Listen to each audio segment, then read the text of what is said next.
Name is Chidubem Menakaya, aka Dubem, and in this video we're going to explore how to authentically create relationships, specifically for business, but life in general as well. So, I've got the whiteboard in front of me. I hadn't really used the whiteboard before, so I'm excited to really get into this because it really speaks to, a topic that I'm really passionate about. And I work with young professionals who are in jobs, in careers that they're not really enjoying, and they have a deeper purpose, a deeper entrepreneurial purpose, which they want to transition into, full-time self-employment. And I was just reflecting on like one of the skills which I think is very different when you are, in that transition to start your own business or have already started your own business. But you kind of start to realize more and more the importance of it is relationships, or one would say networking, right? And the other side of that is most people hate networking. Most people don't like networking at all. Now I can understand that. So this speaks to where let's go to where we would just say the problem, all right? And even though I might write stuff, I'm probably going to end up talking for most of it. But just start with the problem, right? Most people, and maybe you're one of those persons watching this, you just don't really like networking or going to networking events, or it seems like quite inauthentic, like I'm just here to get something from you, or you're here to get something from me. Or even it's like, how do I, just approach people, you know what I mean? And just reach out to people, Like there's all sorts of stuff around that. But there's a great book which I've been rereading again, and I'll post it down below. And it's called "What's in It for Them" by Joe Polish, and it's 9 genius networking principles. And the book starts with a line which it really hit me out the gate because I just see it's so true. And he says the success in life and in business, is dictated by the quality of relationships, or your ability to build connection and relationships with people.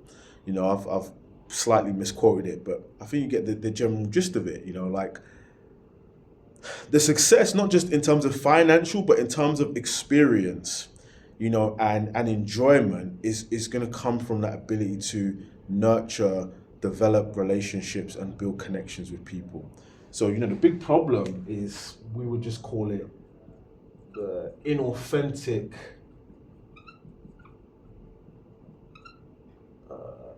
networking. Okay.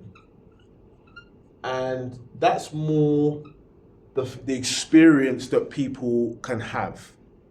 It just doesn't feel like, it just doesn't feel right. I don't know if you get what I'm saying. Like, it just doesn't feel right. It feels like I'm just here for something, you're just here for something, and it's like whatever. And we understand that because, most business, type of training doesn't teach relationship building, like authentic relationship building. And it's something that I've learned, and I've naturally, I was always naturally inclined in this way. Like I always loved connecting with people and listening to them and sharing them. And every job I did involved like talking to people like consistently, from working in the phone shop to delivering workshops in schools and colleges, and now like as a transformative leadership coach, aka purpose catalyst, soul catalyst. I've got many titles, but I work one-to-one with people, and I deliver group sessions. So I've always enjoyed the dynamic of connection. And what I've come to see is that the premise of networking is it's inside, it's outside in, as I would say, right? The premise of networking, generally the way it's taught, is like, I have something, so it's like either I want something / I have something, right? And I want to, give it to you, or exchange, or I want exchange for it, right?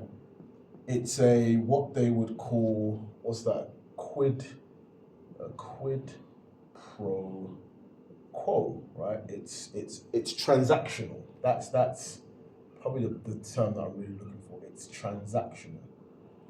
And don't get me wrong, there is value in transactional networking, in transactional relationships, like because it's direct, it's clear, like it's to the point, you know. But in terms of building relationships for the long term relationships, for me, what I've experienced are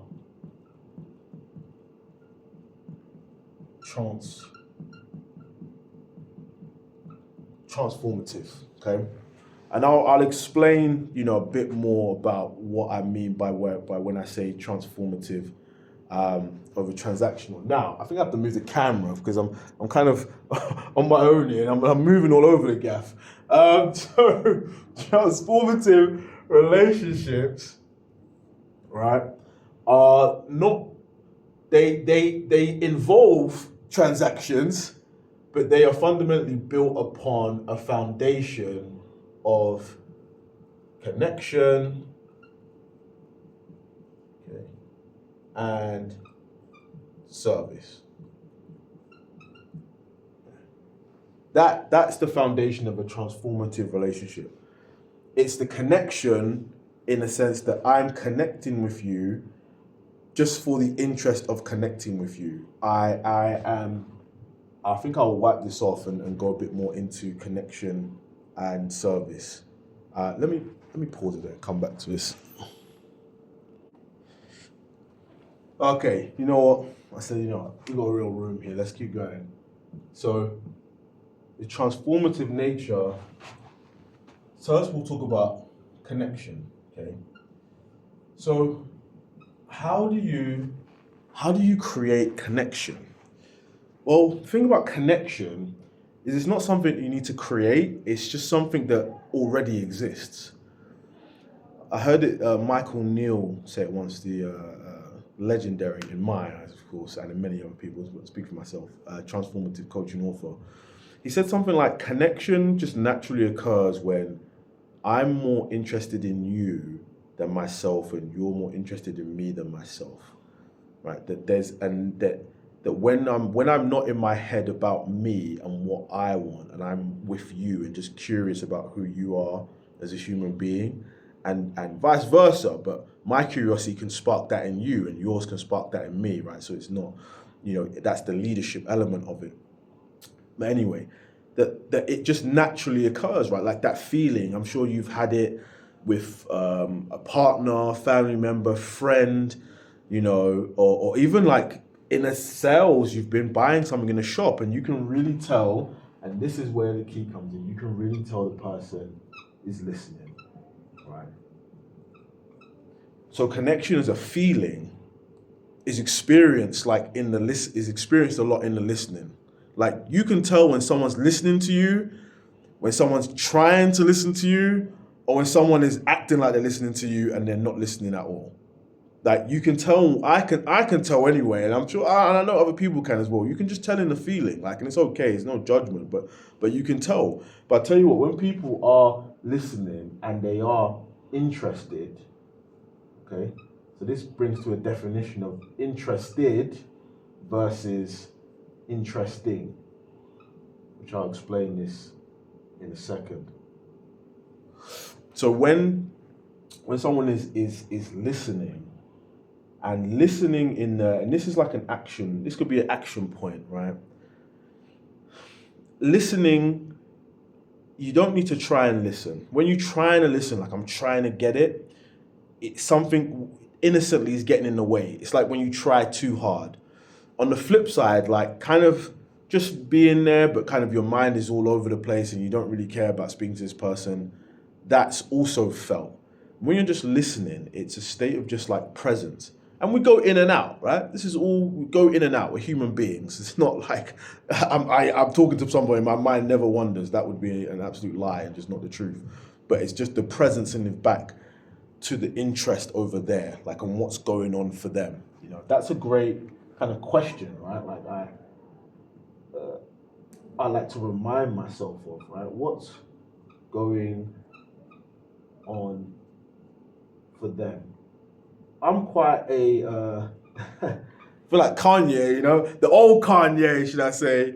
You know, we're all self-conscious. You know what I mean? I'm just the first to admit it. I'm definitely not the first, right? But I'm self-conscious, right? I can be there thinking about myself, what I'm trying to do, what I'm trying to achieve in my business or life or whatever, and I'm over here, But when I'm over here, I'm just not over there, like I'm not with them. So a simple shift of like, what's going on for them? Like, what do they care about? Question I like to ask people is like, what's your dream? So these are some just like interested questions. Now, you don't need to take my specific questions. I mean, you can if they're useful prompts. But what just happens when you're interested is it flows, right? It just naturally flows, and you find out people are very interesting. People are doing a lot of really cool stuff. They've done a lot of cool stuff. I love to, even like my family members or friends, I love to learn something new. Like, what, you did that? Well, that's dope. I didn't even know you did that. I've known you for years. Like, I didn't know you wrote a book or you traveled to this country. Like, that's cool, and it just comes from that space of being interested. Now, this distinction of interesting is when you're like you're sharing yourself, like how interesting like you are, like how cool the things you're doing.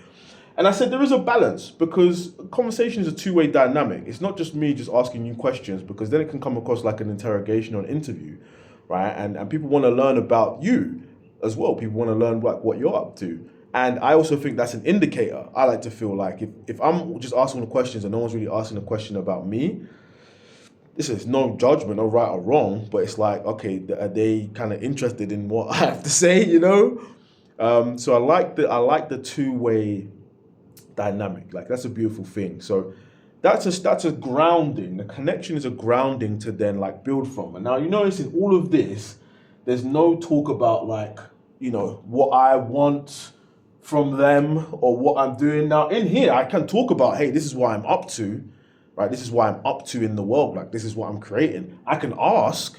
I think that's also like a powerful part of connection, right? I can ask for, for help.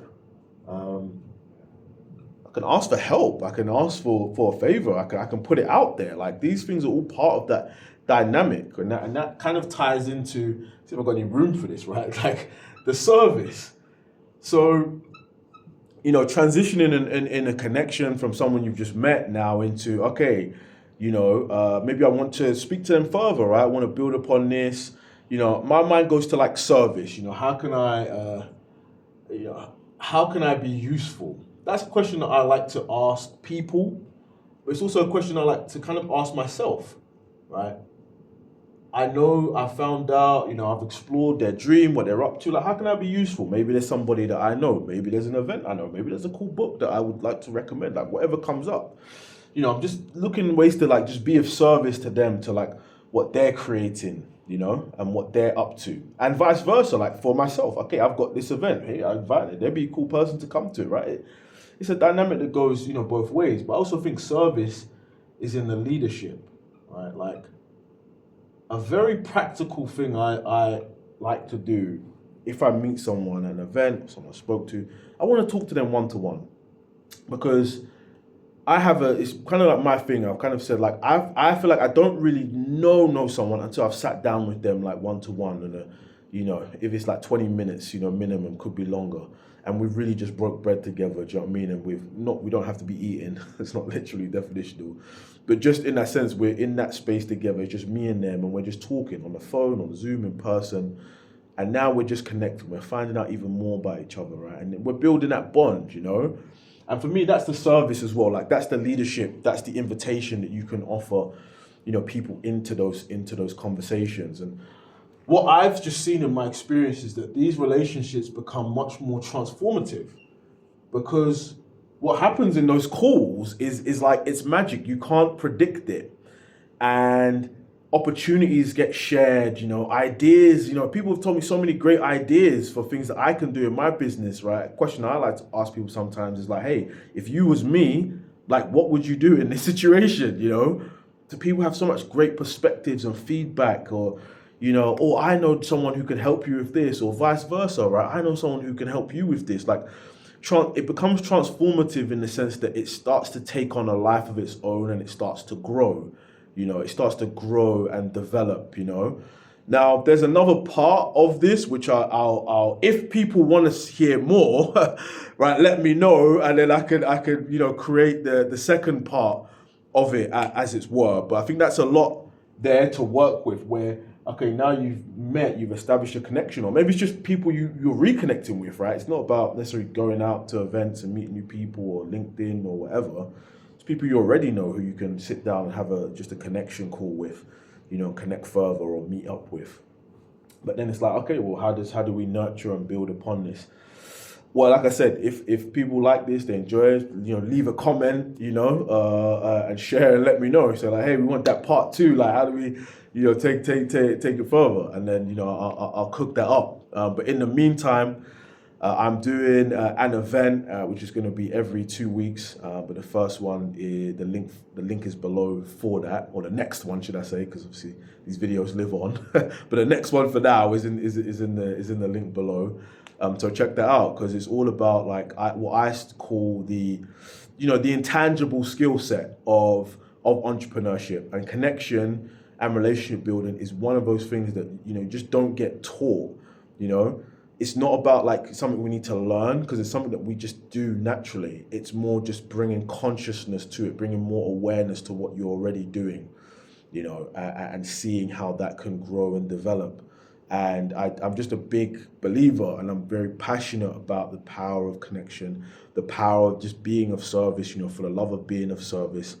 Don't get me wrong, there are some pitfalls, right? And these are just lessons to be aware of. And I've definitely fallen into them, where I'm so of service that I overextend myself, that I've taken away from my own self, I've taken the focus away from my own business and whatnot. But there's a dynamic. That's all part of the learning process. It's part of the adjustment. So yeah, that's where I'll leave it for now. Let me know, again, as I'll say, let me know what was useful, what resonated. If you want that part 2, hope you enjoyed the whiteboard. Remember our whiteboard era? Well, thank you for watching. Take care. Bye.